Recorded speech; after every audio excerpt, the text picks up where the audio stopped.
गेलेनायखौ मोजां मोनग्रा एबा गावबा गावनि गथ'खौ पेन्सिल सिलाट मार्शल आर्ट्सनि गोख्रों गेलेगिरि खालामनो सानग्राफोरनि थाखाय मोजां खौरां। चिरां जिल्लानि सापागुरि पेन्सिल सिलाट मार्शल आर्ट्स एकाडेमियाव मुं थिसननाया सोलिगासिनो।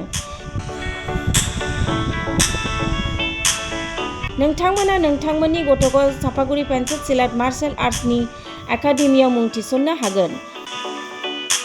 फोरोंनायनि जायगाया जाबाय सापागुरि लावज्रिपारा दगरपारा गेलेग्रा फोथार आरो बेरांगाव हास्रावबारि। मख'जाथाव दि सापागुरि पेन्सिल सिलाट मार्शल आर्ट्स एकाडेमिनि सोलोंसाफ्रा गुबुन गुबुन जायगायाव गेलेहैनानै जाफुंसारदों। नोंथांमोनाबो नोंथांनि गथ'खौ सापागुरि पेन्सिल सिलाट मार्शल आर्ट्स एकाडेमियाव मुं थिसननानै पेन्सिल सिलाट मार्शल आर्ट्सनि आखा-फाखा गेलेगिरि खालामदो। Sapaguri pencil सिलाट martial arts academy.